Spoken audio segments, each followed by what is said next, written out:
Welcome to the American Med Spa Association podcast, Medical Spa Insider. This week, AmSpa founder Alex Tiersch is speaking with renowned aesthetic practice consultant and sales trainer Terri Ross, founder and CEO of Terri Ross Consulting. Refresh your body, mind, and career at the Women in Aesthetic Leadership Conference, being held October 3rd through 5th at California's beautiful Terranea Resort. WALC is more than just another convention. It's an immersive retreat that combines education and networking with rejuvenation. For women aesthetic professionals who dedicate their time to the health and happiness of others, this is the opportunity to get away and focus on your own wellness. Reconnect to your passions and return with a bold new inspiration for your business. WALC celebrates the med spa industry's opportunities for female empowerment and entrepreneurship, including the ceremony for the 2025 Distinguished Women Awards. Find out more at experiencewalk.com. That's experiencewalc.com. And as a Medical Spa Insider listener, you can receive 10% off your registration if you use the promo code WALC10. That's WALC10. Promo code valid for standard registration until October 3rd, 2025 at 11:59 p.m. Pacific Standard Time. Promo code only applies to the primary registrant and cannot be combined with any other additional offers. All right, everybody, welcome to the program. Alex Tiersch here with none other than Terri Ross of the Terri Ross Consulting, Incorporated Business Ventures, who is slowly but surely taking over the entire world, I believe. This is Medical Spa Insider, the AmSpa podcast. Thank you all so much for joining us. It is, first week of September. We are 1 month, almost to the day, away from the Women's and Aesthetic Leadership Conference in Terranea, California, just outside of LA. And looking forward to that. Terri is going to be there, of course, along with 125 of your closest friends and luminaries in the industry to celebrate being a woman in aesthetics and being a leader in aesthetics. Obviously, I'm going to do my best to fit in as my role, but Terri, welcome back to the program. I have no doubt you've been on this more than anyone else. How are you? I wish. We're going to change that. No, we've definitely done a couple segments and I'm great. Thank you so much for having me. Look, you and I go way back. We've been such an instrumental part of each other's lives and careers and growth. And so I think this topic of this podcast is really special. So thank you. I'm excited to be here. Yeah, no, I can't wait to get into it. I mean, you've more than anyone, really, you've had such experience in aesthetics when it comes to being a leader, being a woman, obviously, growing up in aesthetics back at a time when it wasn't quite so friendly and favorable for women, might I say. I think you've probably got some stories that I'm not sure are appropriate for a family level podcast, which this is not, by the way, so feel free to tell them all you want. But nevertheless, this industry has changed a ton and you've kind of seen it all. And I want to get into that because I think it's really important for us to embrace that and embrace this industry and what it means for women in business, for women entrepreneurs. But first, let's, we always get new people to this podcast who've maybe not heard you or hearing you for the first time. Tell us a little bit about yourself. You've been on our podcast many times. You've been involved in our boot camps. You've spoken at MSS pretty much since its inception. You are a consultant. You've been on the corporate world. You've done all kinds of things. And, what are you up to now? And kind of what's your elevator pitch for new folks who are listening for the first time? God, my elevator pitch really is Reader's Digest summary of your CV. This is the pitch, man. If practices really want to be efficient and be profitable, that's the pitch. That's really what we help them do. And help them build sustainable, profitable practices that can scale to be sold. Yeah, that's awesome. So what are you up to lately? I know you're back to being Terri Ross Consulting, which I think is really cool. And I think that's kind of where you've always belonged. Yeah, for sure. And because you can really help people. And I think that's what this is all about. And I think it's cool what you can do. I know I've seen you in action. I've seen how you help people. Um, just talk about that. You kind of transitioned out of more of a corporate role with a business that you had that kind of became more of a corporate entity, and now you're back to consulting on your own. What's that been like, and what have you been up to, and what are you focused on now more than anything else? I know. Thank you, honey. Well, gosh, yeah, look, it's been, I feel like an OG here, but it's been 20 years. I mean, 20 years I've been in aesthetics and kind of what you said, start in the corporate sector and then had a med spa, scaled that, Mhm. built the platform, sold that, merged it, I should say. But really, this is my passion, right? Really working with practices. And now a lot of franchisees, I work with a ton of private equity. I love a lot of corporate deals. So I'm like a trainer for Galderma, I'm Skin Better's consultant, um, working with a lot of big companies too. So yeah, and just and continuing to evolve and elevate the sales training. I think that's what people know me for. And I think that's really what is becoming so apparent for these practices is that without that foundation, the rest is kind of noise. Mm-hmm. So Are you yeah, still gravitating towards that side of things, the sales training? Because you're so good at it. It's like you can sell ice yeah. to an Eskimo. I mean, honest to God, Alex, yes. I mean, in the past 4 weeks, I trained Skin Click. They have 600 clinics. I was at Yeah.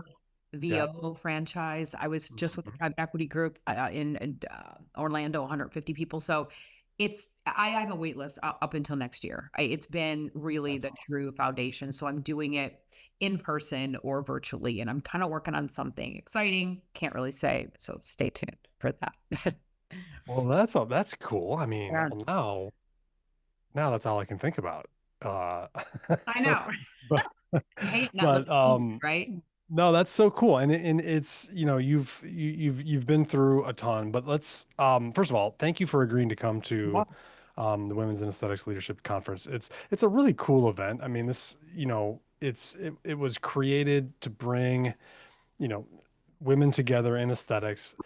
This industry has more business owners who are women really than any other. And I don't have that data to prove that, but I'm sure of it. I don't, I just, well, we're working on getting that data, but I'm certain that there are more, entrepreneurs, women-owned businesses, female executives, Yeah. in this industry than there are in any other.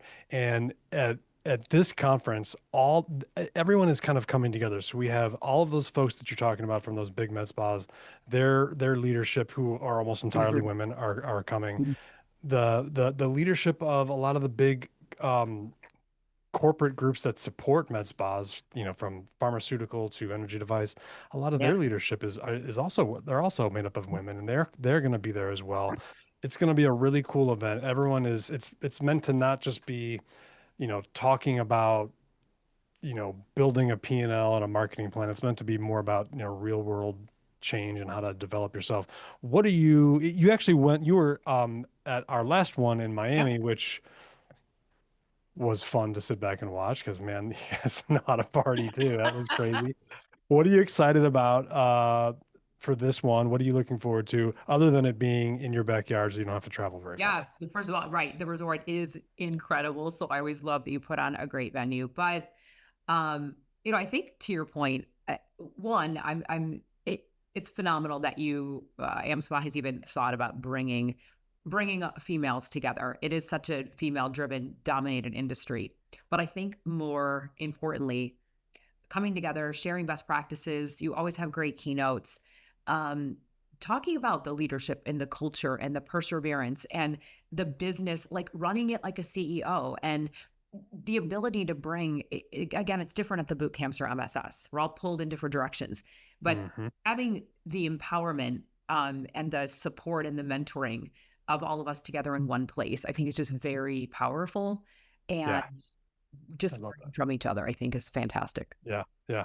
Well, and let's kind of talk, because I'm interested in your perspective on this, because it is about leadership. We want to talk about leadership right now. This has been kind of a crazy, I don't know what, year, 18 months, almost 2 years in aesthetics. I mean, there's been just a lot going on. It's some practices are doing very well. Some are growing like crazy. We're seeing this influx of private equity and investment money coming in. There's been a lot of turbulence, though, a lot of choppiness, a lot of bad news, bad PR, a lot of things we've been dealing with kind of on that side of things. What's it like being a leader in this industry right now, specifically as a woman? And just thinking back, that's one part of the question. Then part two is just looking back on your career in aesthetics, like what a difference, 10 years makes, right? I would love to kind of hear your perspective on how things have changed too. It's such a great question and a loaded question, because I think that you have women, female entrepreneurs that have, I don't want to pigeonhole everybody, but a certain skill set or a certain mindset. Mm-hmm. And then you have owners that are providers too. And that is also a very different mindset, more on the clinical side, right? Taking care of people, helping people outcomes. I think we both know that the business of aesthetics is the hard part. It is. And so I think the evolution has changed, to your point, and you guys have done such a great job in terms of who can do what and who can perform what, and how do you compensate the right way, and who do you hire, and do you get somebody novice, and right. So I think this now more than ever, leaders require clarity, structure, and accountability, but they also require the know-how. They require the blueprint.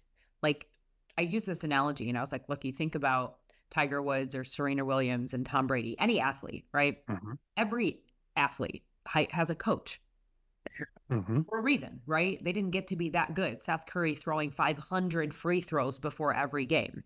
And that's about me. In a similar analogy, I'm like, I'm not here to help you play the game, right? I'm not here to teach you the game if you're a provider. I am here, though, to find those 1 or 2% leaks that could be millions of dollars. And so I think that the pitfall is, to some degree, again, the lack of awareness, the lack of knowledge. And so how do we come together to look at people who are thriving, and what did they do differently? How focused are they on being not just an owner, provider, entrepreneur, but like a kick-ass leader? And to do that requires respect too. It requires respect, requires, again, business acumen, so that your team appreciates who you are. They want to work there. They see the value proposition of the practice. They feel that they're supported and being trained, but also have a path for growth. Mm-hmm. I absolutely agree.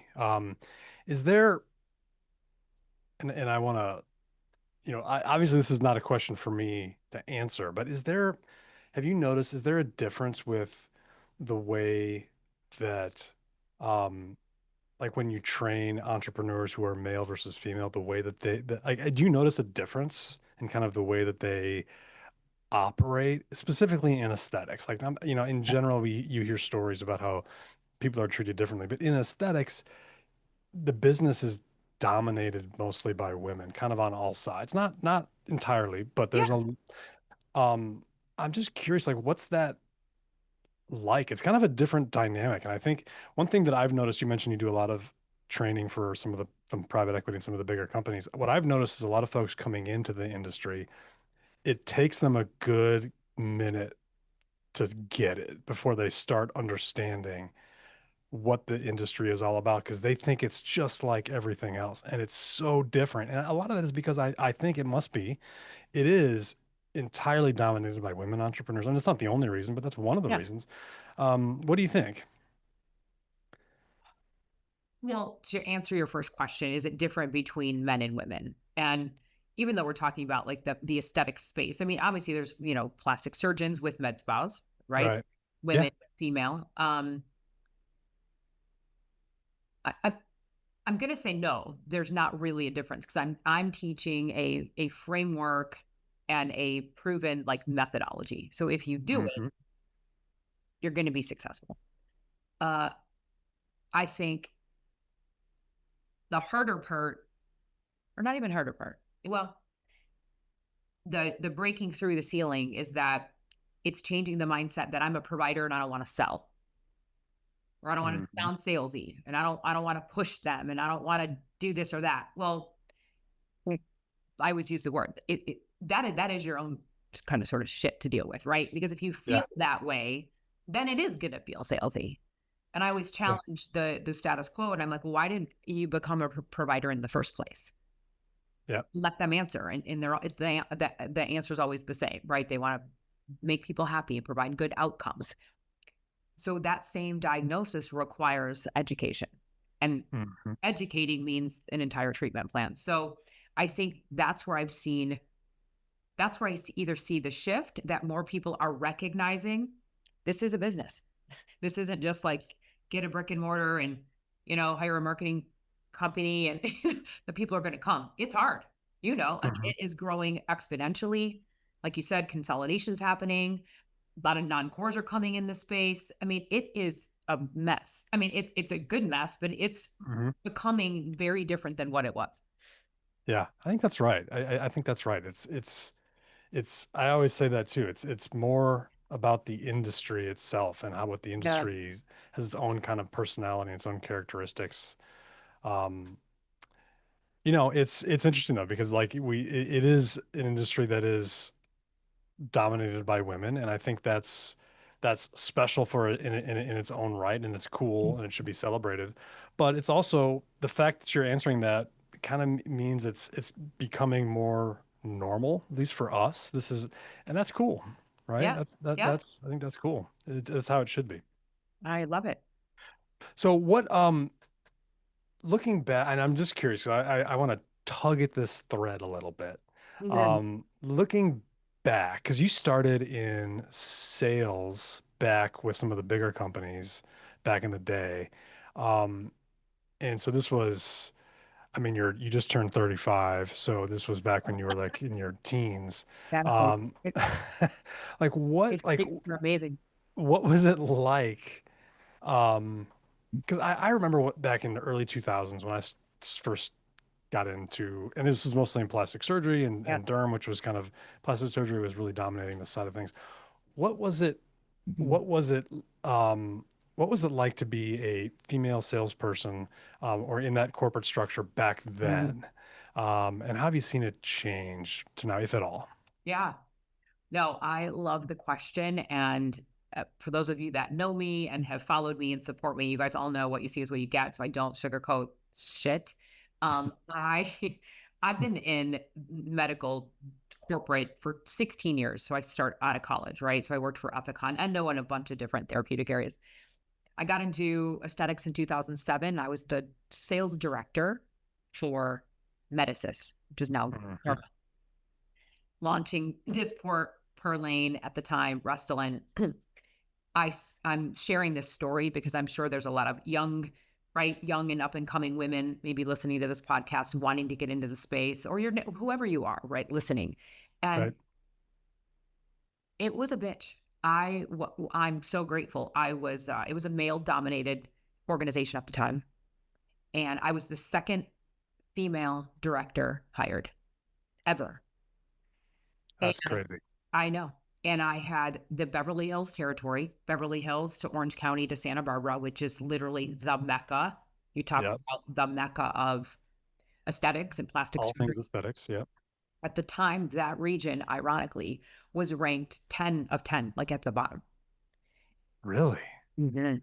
That's interesting. And I know. And is But that just was for your particular company, not just in for aesthetics total? medicines at the time. So, you have Gotcha. regions, right? And Yeah. and who knew why? But I share this because I came from endocrinology. So it Mm. took me 6 months to get the job.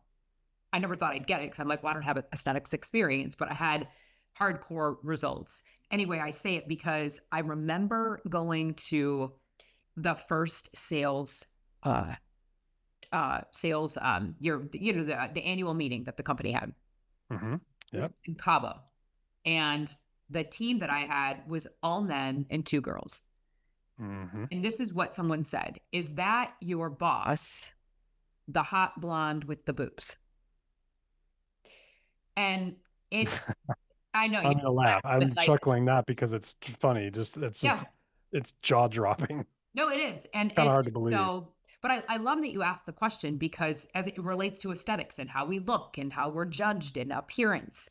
And it just pissed me off, right? Where I was like, Mm. shake my hand. Like there's more to it. But you're asking, how has it changed? And the evolution was so different then. It was a very male dominated market in corporate, in these right Mhm. medical device companies, in aesthetics. And now if you look, crazy. I mean, yes, there's a ton of men, but there Sure. are women. I mean, the evolution of the growth of women in leadership roles, whether it's in a med spa, a plastic surgery practice, or in a corporation, is exponential. I mean, it's like the pendulum's shifted completely. And Yeah. but during that time, I'm sure a lot has had to happen, right? We have to work harder and improve ourselves differently, and be okay to like raise your hand and have a voice. Um, Yeah. And yeah, that's for you, you're so outgoing and you're able to hang, right? For others, it's not, that's difficult though. And that's where I think some of the inequities come in, is that if you're not someone who's Mhm. outgoing and gregarious like you, who can get out there and hang with the boys, so to Yeah, speak, that's difficult, and that it shouldn't be that way. I agree. I agree. I think no, it's unfortunate, because it's a personality trait thing. But then on the flip side, we all have choices, right? We all have Yeah. choices to make, decisions to make, left or right. And sometimes it's getting uncomfortable if you want to climb the ladder. Then if you don't, that's fine too. But if you have a desire, right, to grow your career, you gotta you gotta make the way. I mean, you really do have to stand out in a different way. Yeah. Now you have an amazing, beautiful young daughter. Would you want her to go into sales in aesthetics when she grows up? Look, what I love about it is that, I got a divorce when she was 3. So she's been with me. Look, I remember bringing her to all the boot camps. I She's know. standing I at the know. booth. My mom, she's walking around MSS with the cards. My mom's Terri Ross Consulting. She has become just such a beautiful little woman. And she sees what's possible for women. And I that, think that's amazing. yeah, you And can be is there anything about the industry that makes you nervous about that though? Just from what you're, just because, and I don't think so myself. I think it's great. I think it's a great industry. I'm not trying to, to trap you. I'm just curious, like a if there's anything that kind of No, I gives you mean, pause. look, I appreciate that she has the knowledge and the wherewithal. Look, we're all inundated with, right, with these AI, instant gratification, Instagram, all the filters. And she's in middle school, so she sees all of that. Yeah. But she also knows it now from my world, where it's okay to get these treatments if you're Yeah. doing it right, in a healthy, protective, safe way with the right type of provider to make you look and feel better, right? Right. There's benefits. This isn't just a vain thing to do. And so she asks me all the time, right? Mommy, what do you do? What have you gotten? Why did you get it? Right? Yeah. Yeah.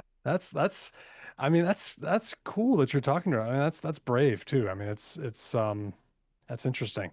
Um, I mean, there's been so much going on in this industry recently. I mean, I don't know that we've really had a chance to catch up much since, the John Oliver Yeah. thing that came out. And obviously there's the whole kerfuffle in Texas last year, which is still going on, by the way. There's still things bubbling beneath the surface in Texas, which is amazing, as well as other states.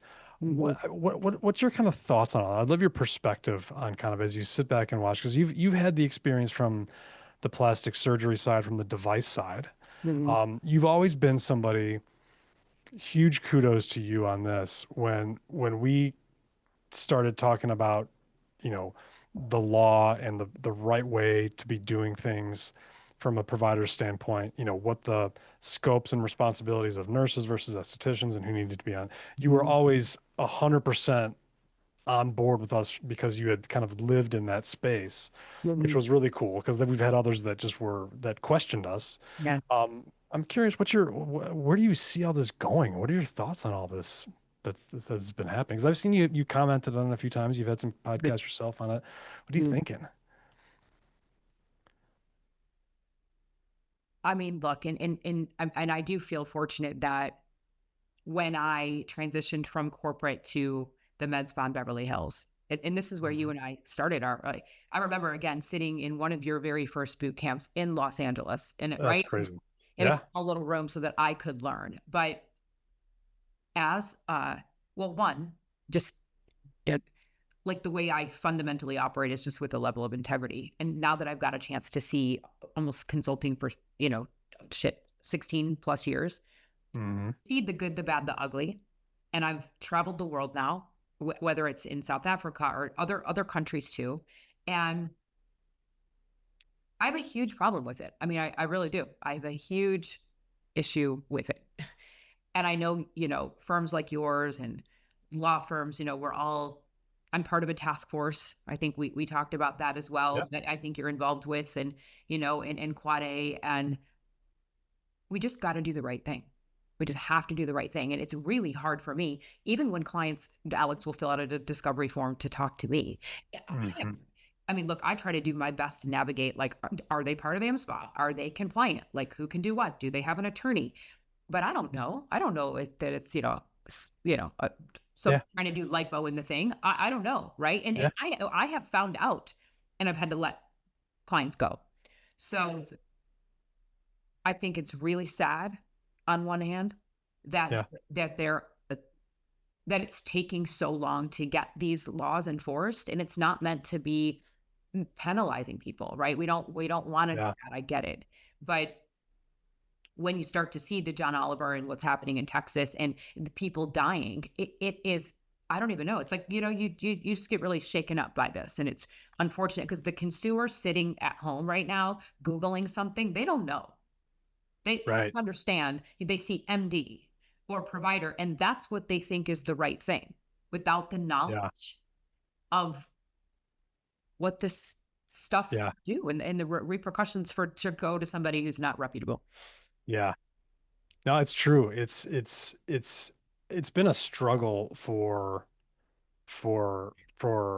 me and AimSpa too to kind of to get our to wrap our arms around this problem and figure out how we are going to attempt to deal with it because it's because you're absolutely right. The primary issue that we have right now is that if you talk to, you know, person A on the street, a lot of time their opinion of right now of med spas is going to be like, oh, Yeah. like they're not going to be super thrilled with it because of what they've seen. And unfortunately, a lot of that is because of this very, very small percentage of folks who are doing things that they shouldn't be doing. Yeah. And we've been dealing with that for close to 20 years now. Mhm. And it's just we've gotta like it's so frustrating because the main thing that I'm trying to do now, and we're trying to do is like we need to get out the positive story, change the narrative, you Mhm. know, really celebrate the fact that these are professional, good provide. There are so many good providers out there that are doing it right, but Yeah. nobody knows about that. And there's so much. It's just it's a really really I think really critical time for folks to ensure that they are paying attention, whether it's a group like yours, hopefully it's AMSPA, but it can be anywhere. As long as they're just paying attention, Mhm. nobody can put their head in the sand. They've got to watch out. They've got to listen. You've got to do things right because this is there's more of these articles that are coming out in these big magazines. One just came out in Elle magazine not too long ago. That was brutal. And another one is coming out any day now in another huge publication just like that that's worldwide. Mhm. And these I've had these conversations with these folks, these reporters, and I'm just like where like who is telling you this stuff? Yeah. It's just Yeah. Well, bonkers. I'm curious, how are people being found out? And You know what? It's so interesting because it's not even it's so easy to find the really bad like the bad examples, right? So you find those examples that are really bad. So obviously the what happened in Texas, the New Mexico microneedling HIV thing, there's some arrests that happen. That's all well and good, but and I think all of us can agree that those should just never happen. Like we need to make sure that that is off the table. What gets really frustrating though is when these reporters start, and I think it's not even their fault, and this also happened in Texas with the legislature, when they start asking very, very simple questions about how the industry works. And there is a fundamental misunderstanding of how it all operates. And they separate it from the rest of healthcare. So they take PAs and NPs, and PAs and NPs in med spas are looked upon very negatively by a lot of the medical boards.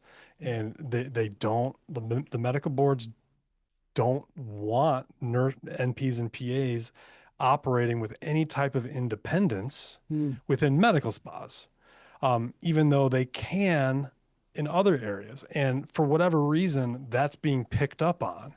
And I don't understand. Like I get these questions from some of these reporters that are just that, and I spend most of my time just saying, look, what the question you're asking doesn't make sense, not because you're wrong, but just because it doesn't make sense in terms of the way that healthcare works. Yeah. So it's been it's been a frustrating.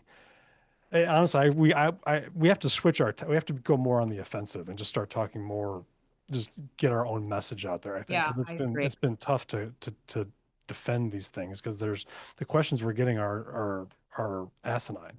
Yeah, That but makes I sense. like what you said. I think and what a perfect time, whether it's at the conference or like moving forward for 2026, that's it. We take a different strategy and a different approach, proactively, not We have to. reactively. Yeah, I agree. We have to.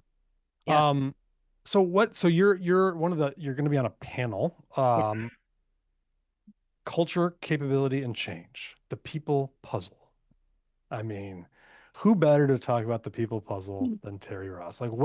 How do you deal with, and you've been through so much, how do Yeah. you uh, deal with all of this change going on and how do you lead through that? And what's your advice to folks that are listening on that topic? Every time I lecture, and I feel like I'm gone like 2 to 3 weeks out of every month. I always sort of start the lecture with the like why? Like why does anyone choose to be in this space? And then what's the purpose? And then I let them know, and I think this has probably come from, again, data you've put out and just compiled with the societies over the years, but there's three main things that will make or break an aesthetic practice and probably any business to some degree, but it is the culture and the leadership and the lack of one. The second thing is the training, lack of. Mhm. And the third is the data or KPIs and knowing what to do. And you can't really have one without the other. And so Mhm. we've both been around a long time. Look, I'm so blessed to have a beautiful, amazing, very successful women friends in this space that have done it right or are not willing to sacrifice mediocrity. And the mediocrity that I see candidly all the time, unfortunately, because we work with so many private clients, we can move the needle. Like we've proven the methods of how we help practices. But the majority of the time, it's like a team problem. Mhm. They don't know what to do. They were never taught or trained what to do. They think it's like just answering phones or just seeing patients in the room, right? Or doing some marketing. They don't get any feedback. There's no performance reviews. The practice manager, she doesn't know what she's doing. Unfortunately, the surgeons in the OR or the owners doing treatments all day. They don't have any meetings. It's crazy, Mhm. like Mhm. freaking crazy. And that, unfortunately, is what I hear more often than not. Yeah. And Ha- so, I'm sorry, go ahead. no, yeah. I mean, when you talk about the people puzzle, and I look back at my experience going from corporate to being the managing partner of a place in Beverly Hills, and you were very instrumental in the beginning of that. And I look back at why I think I was successful. And this is kind of what I say, truly. I wasn't in the med spa space, right? I was the sales director, right? Selling products. I knew how to lead teams to sell. In this space, when we're trying to give good outcomes, get right? Acquire patients, retain them, do a treatment plan, all the things we talk about. And now it's becoming more apparent that we have to do that. I knew enough to be dangerous and I wasn't willing to just settle, but I also studied. I mean, I probably was at every one. Like I studied what to do. Like how do you run a successful practice? And so I think if more people, when you're talking about the people puzzle, if it's not something you're good at, male or female, right? If you've never taken a leadership course, if you don't know how to coach in the right way, if you don't have a team that has a growth mindset, like you can't set them up to fail. But if you've never invested in any kind of training, they will fail. Like your business will fail. How do we look at culture and building trust? How do we look at capabilities of teams? How do we look at change management? How do we be okay with, getting people off the bus? Like they shouldn't work there. I don't want to do it. Not my job. I'm going to clock out at 5 o'clock. I'm like, aesthetics isn't a 9 to 5 job. And so, they don't want to do the training. Oh, Alex is telling me to do it, or you invest in training and then they do it once and forget about it. So there's just a lot to change, but Yeah. it requires the owner to, or whoever that is, right, to just really take a good hard look at the business. I did a webinar yesterday about 2026 strategies and the things that are just non-negotiable. So if you want to go into, first of all, we should be planning now for next year and take a good hard look at your team and your culture and who you have surrounding you. Look, yeah. But how do you like, so I totally agree. It's just, it's so hard. Even for a company, look, AmSpa's been around for 12 years. We struggle with that stuff all the Right. time too. How do you like and I'm thinking kind of proactively of this conference, there's a lot of, owners and CEOs and managers. How do you change the culture from the top? Because a lot of times we'll hear that I want to change the culture. Especially for businesses that have maybe been around for a bit, they've grown a little stagnant. That changing the culture, starting with the person on top, is very, very, very tough. Because a lot of times, and I've heard this, and I'm sure you do too, people they almost know what to do. They know, like, wait, I need to do training. I need to do X, Y, Z. I need to do all this stuff. But the culture is such where it's almost impossible to get that going without a wholesale kind of change and reset. Does that make sense? Yeah, no, like 100%. This is something I did, and I think it's so worth it to share because I think this is what we coach practices to do. But I remember I became a sales director at 32. I know I'm only 35 right now, but yeah, that's crazy. I had 20 states. It was for an endocrinology company. I'm sharing this story because I think this is something that aesthetic practice owners, women, people should do. And I inherited a team that I was the sales rep to the director. And they didn't like me for that. And they hired me a PhD, a coach in Rhode Island. We're still friends to this day. And he coached me on leadership and taking over this team that was sort of a bad seed. And there's a thing called 360 feedback. Okay. So you give that to your team and they fill it out what they think about you, honestly. Yeah. And so if you've never done that, I encourage you to do it because you want to get honest feedback, one. But they filled it out of what they thought about me and then the transition to being their boss. And we went into a hotel for a day and a half. And then I got to like strip down naked, not literally, but a very raw environment where they could tell me how they felt, tell me what they liked, tell me what they didn't. And then I could answer all of their questions and like address who I am, what I believe in, why I would support them, why I'm in the role, what makes me happy, mad, my leadership style, coaching style, feedback style. And by the time you walked out, we were all kumbaya because there was no gray area. I think what happens is, well, I know what happens, not I think. whatever you are, whether you're the owner, the private equity, the owner provider, that never happens.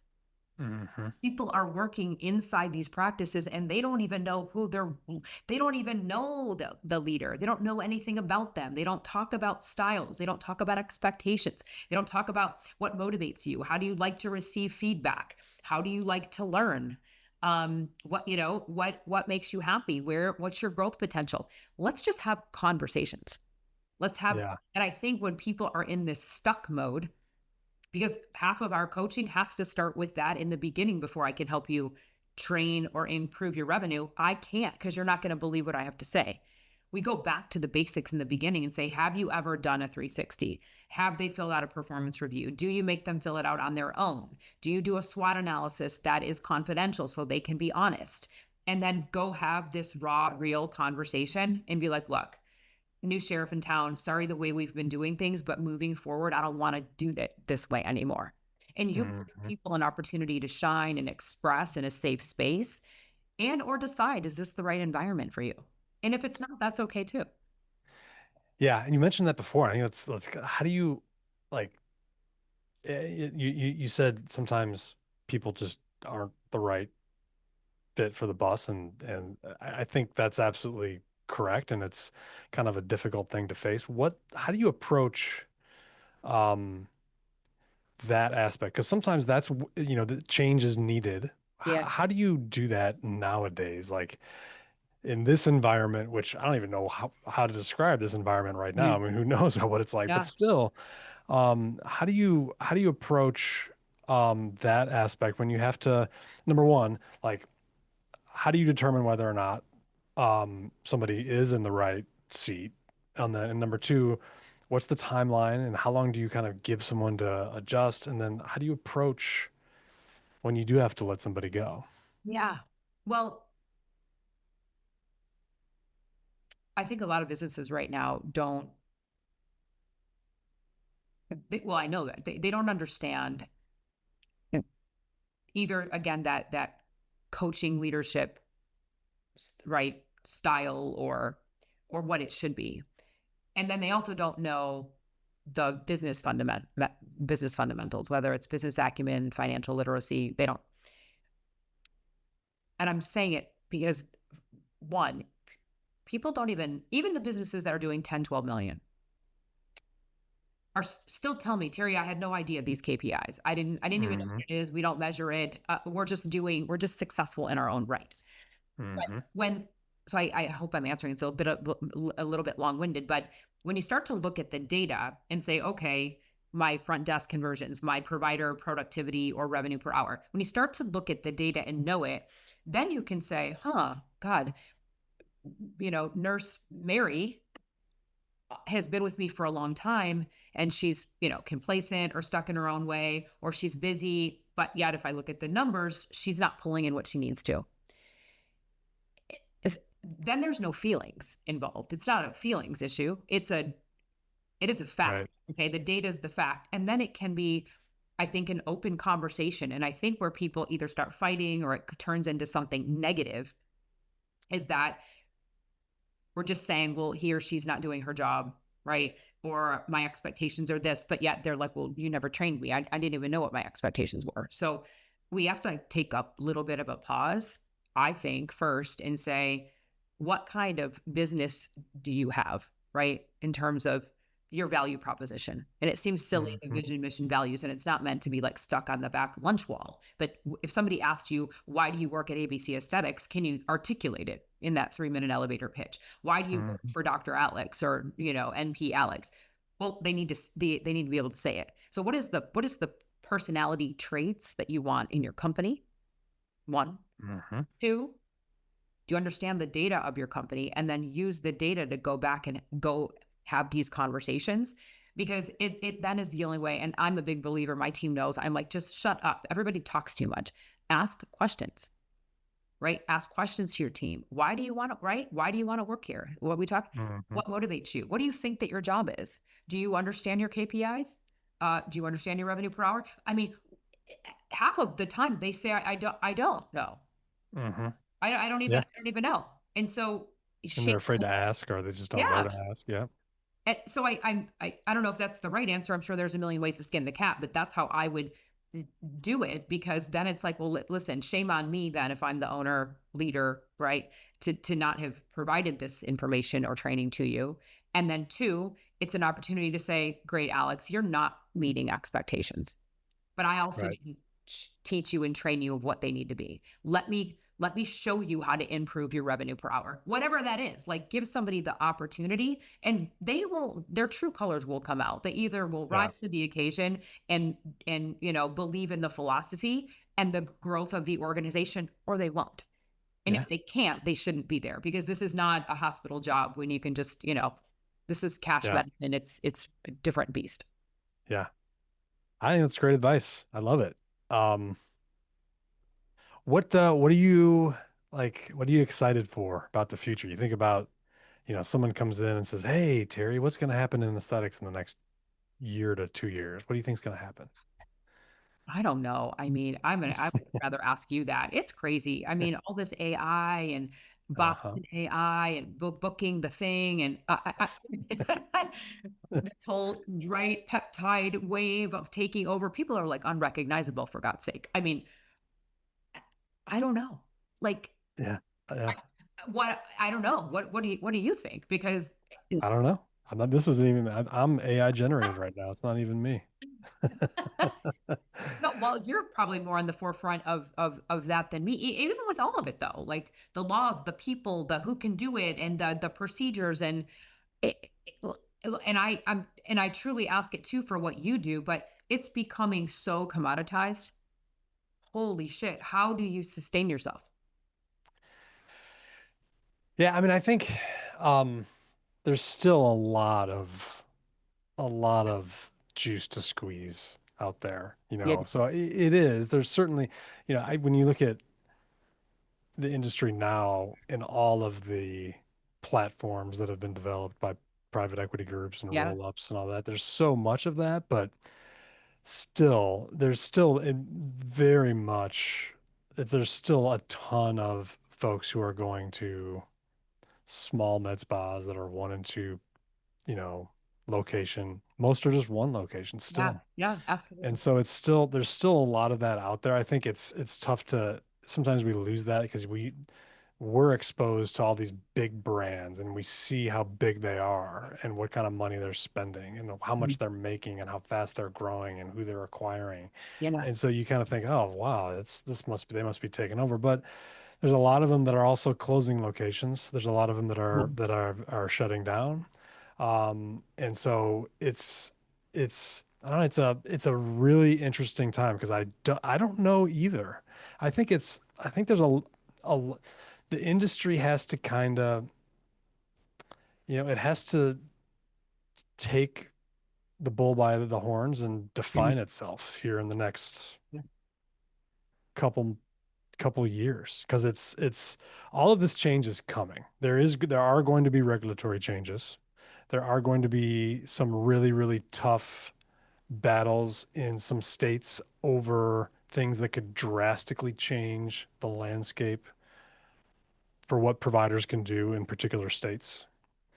yeah. Um, that's going to happen. And there's also going to be a lot of consolidation and there's going to be a lot of technology. And so there's going to be bad news. There's going to be good news. I don't know. I don't know. I think for me, it's what does the industry want to become? At some point, the folks that are in it and that are doing it right have to decide that they want this to be a safe, professional, sustainable industry.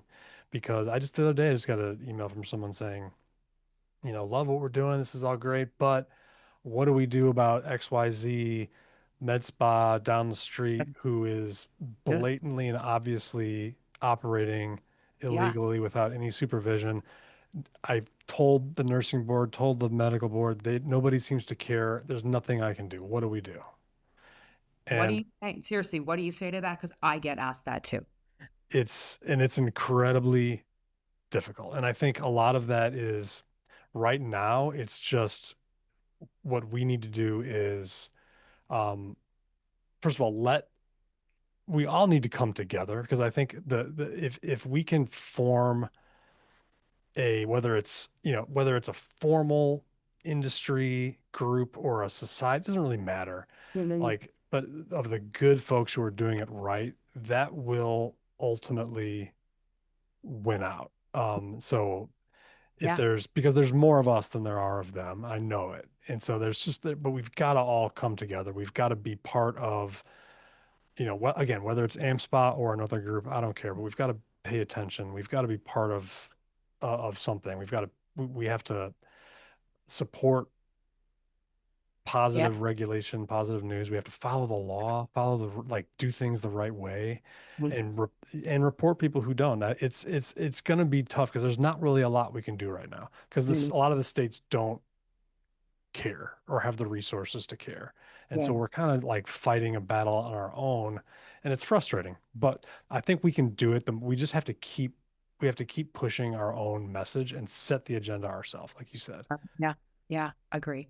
And look, I think in addition to what you're saying, even from a price perspective, because you're right, they'll either say that that's, somebody down the street is illegal and, doing all these discounts.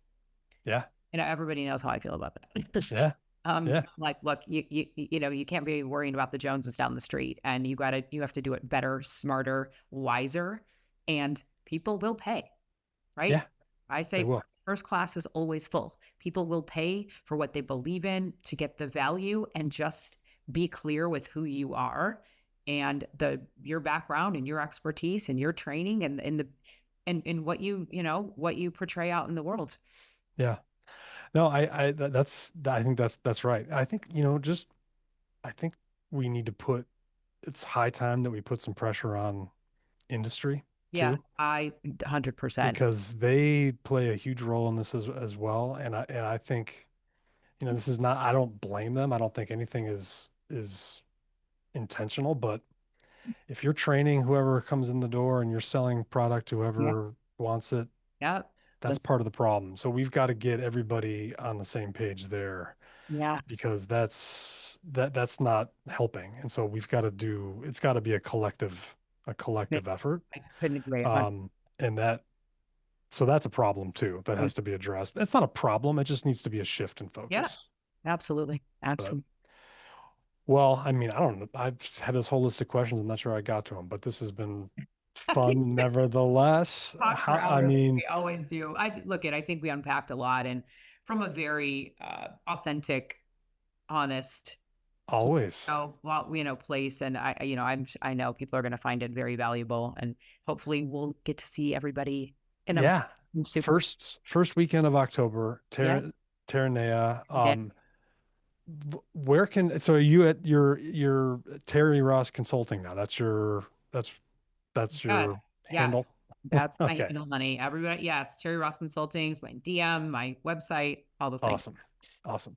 Yeah, and come see her in LA in October. It's going to be an amazing event. I can't wait. I'll see you there. There's so many people are going to be there. It's going to be so fun. It's going I to be know. crazy. I can't wait Really to see incredible. everybody. It's going to be like a class reunion.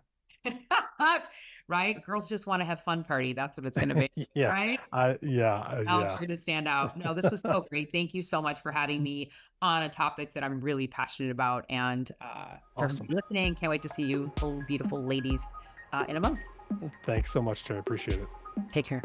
Refresh your body, mind, and career at the Women in Aesthetic Leadership Conference, being held October 3rd through 5th at California's beautiful Terranea Resort. WALC is more than just another convention. It's an immersive retreat that combines education and networking with rejuvenation. For women aesthetic professionals who dedicate their time to the health and happiness of others, this is the opportunity to get away and focus on your own wellness. Reconnect to your passions and return with a bold new inspiration for your business. WALC celebrates the med spa industry's opportunities for female empowerment and entrepreneurship, including the ceremony for the 2025 Distinguished Women Awards. Find out more at experiencewalk.com. That's experiencewalc.com. And as a Medical Spa Insider listener, you can receive 10% off your registration if you use the promo code WALC10. That's WALC10. Promo code valid for standard registration until October 3rd, 2025 at 11:59 p.m. Pacific Standard Time. Promo code only applies to the primary registrant and cannot be combined with any other additional offers. Thank you to our producers, Madeline Mahler, Marketing Content Coordinator, who organizes the podcast schedule and guests, provides topics and talking points. And myself, Joe DeGuzman, Technology Operations Manager. I handle the audio and video editing, voiceovers, and tech. Kate Harper, Senior Digital Marketing Coordinator, who makes all of our graphics and manages the podcast platform. Esme Uriostegui, Senior Social Media Coordinator, who makes and posts all the clips for the podcast and posts them to our social feeds. Our music is by Ghost Score. Thank you for listening to or watching the Medical Spa Insider podcast. Please follow or subscribe to wherever you listen to your podcasts and subscribe to our YouTube channel for future episodes. For more information about the American Med Spa Association, please check our show notes or in the description below.